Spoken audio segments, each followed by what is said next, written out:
Everything is a culture. Love hurts why I hate. Now, last episode, you said something about Maritime Admiralty Law. Yeah. That has something to do with the schooling as well. No, I do. So can you explain that to them? Maritime Admiralty Law actually is the law of water. A lot of people should know that already. And when you're writing on wooden desks, or you're using the number 2 pencil, or there's a teacher writing on the board, have everything to do with the law of water, Maritime Admiralty Law. That's why she writes on the chalkboard. You know, back then, the ships used to say all aboard. They still do it today, actually. They say all aboard. That's why you have a backboard in the bedroom. You know what I'm saying? That's why it goes to the bed. Or the teacher writes on the chalkboard. And this is why you use wood and everything, because when you're dealing with school, we're dealing with our roots. We're dealing where we came from. So they always ask you, what's your family tree? Like, where you come from, right? Because you always got to look up the root of a word in school, which have to do with trees and wood. So that's the hidden knowledge behind it. Oh, wow. See? So it goes so deep. No, I do. And I mean, It do. there's so many things that we can touch that, you know, we need y'all to chime in. Mm-hmm. You know, this is the Kultcha podcast. Yes. We take all your questions and we'll try to find answers. And if we don't have the answers, And leave those questions in the DMs, and we're gonna definitely try to get to y'all. And for schools, how should it run economically through the community, in your opinion? Like how should the school be a function of social mobility to make the environment good, to uplift the environment, to make it better? well, one, you have to sit with these children Mm-hmm. and do a very strong diagnosis of where they're coming from, Definitely. what's going on with them.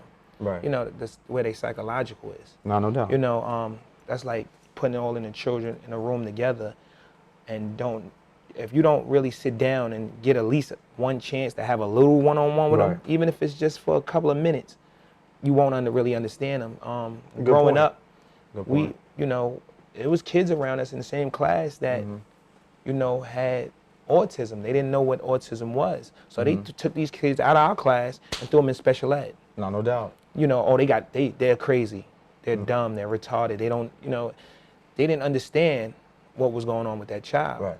You know, the effects of their brain matter, you know, and saying, okay, it's a spectrum. Now they just catching on to it because I guess it affects them now. No doubt. You know, but when it didn't affect them, it didn't matter.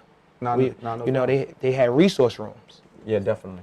You know, they went special ed or resource. So you in a resource room, they'll take you out your classroom for 30 minutes every day or once a week. However it was, they scheduled for and said you need a resource. Right. And now they said if you was too excited, and, you know, you had to go to special ed. But not understanding that hyperactive and all these things, ADD, they wasn't Attention studying deficit disorder. They wasn't studying these things back then. They really didn't care because it didn't affect them. That's how I felt. Right. Right. So do you feel, because I feel this way, about overcrowded classrooms where there's too many students to one teacher? And, you know, being a fact, what you think about more teachers in our schools that look like us as minorities? Do you think that should be step one to help solving some of the problems in our school system? We should see somebody exactly like us, like our aunt, like our uncle, like our father. I mean, when you do see somebody that looks like you can relate to them. Yeah, no doubt. So, I mean, I would like to see more of that. I would definitely like to see more of that. And one of my personal goals was to be a teacher myself. You know, that's why I went to college for, to try to get into these schools and make a difference. But the overcrowdedness of these schools, and based on percentages, it is weird because they know exactly where your son or daughter as a student is going. So if they go to an elementary school at the corner, they know it's an 80% chance that person will attend this junior high school. Then they know it's a 50% chance that it would attend this high school over there. And they know that all three schools only graduate a population about 20% of the students out of school. So you're saying elementary, middle school, high school. High school. So they know exactly what pipeline your child. And then they make you do an SAT to say this is the college you're going to. Right. Let me ask you a question.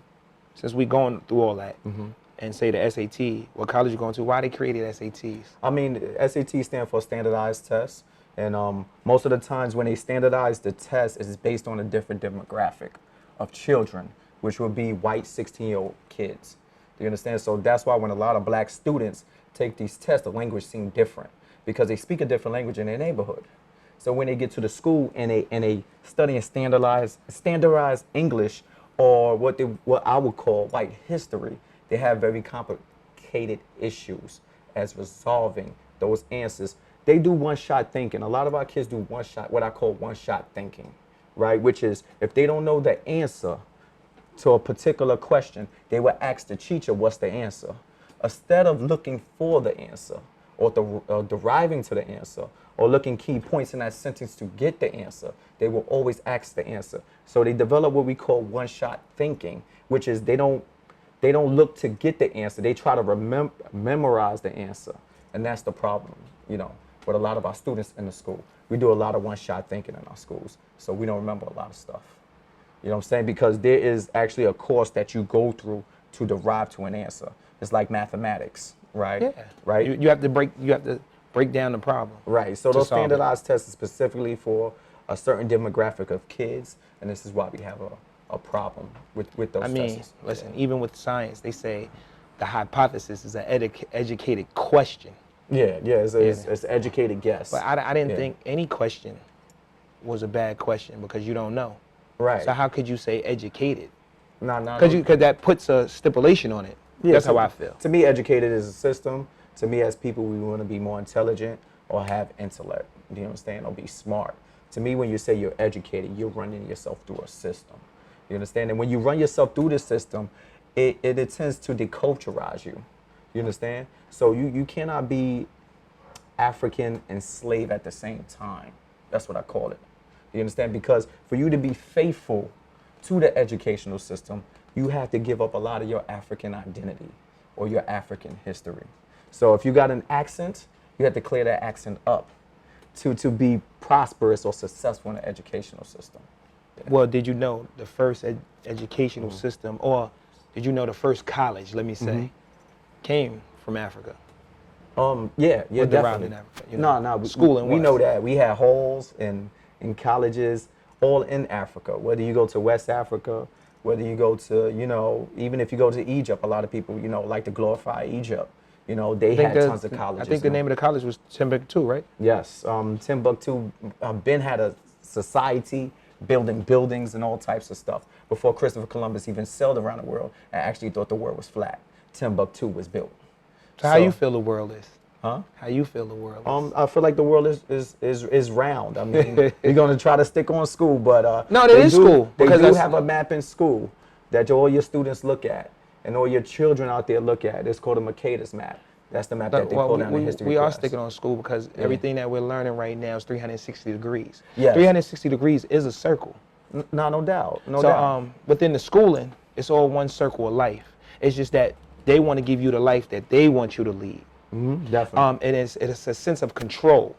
No doubt. If you break it down, it's a sense of control. So now with education, you only have, when you become an adult, with education, you only have two roads you can follow. Believe it or not.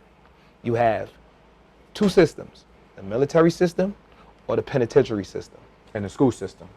So that's The school, but the school, as you become an adult, schooling is just, they educated you to go either way. Because now as an adult, you have to make a decision. And, a lot of people say, I'm not in school no more, but they still are. Well, a lot of people will also think that education will also educate you into a system of jobs, all right? So when you graduate, all you think about is getting a job, right? You don't graduate from college thinking I need to open up my own business. I mean, there's a lot of people out there with business degrees that don't own their own business or never even gave it a shot. They running somebody else's business. Right, so But that's the whole goal. that's still similar to a military structure. Because we don't run the military. When we come in, we look for a job. And if we can't get the job that we desire, some people say, okay, I'm going into the military. Or school is not for me. Because they don't want to go to college, so they go into the military. That's why I said, and it touches a point, we go into the next two phases, which is either military or penitentiary. Now, no doubt, all of it is a web, right? That's the way the structure is built. It's a web. They have a beginning and an ending to it, right? And it's all interconnected. But what do you think we should do as far as the older people and the younger people in general involved in schools in our community to bridge that gap?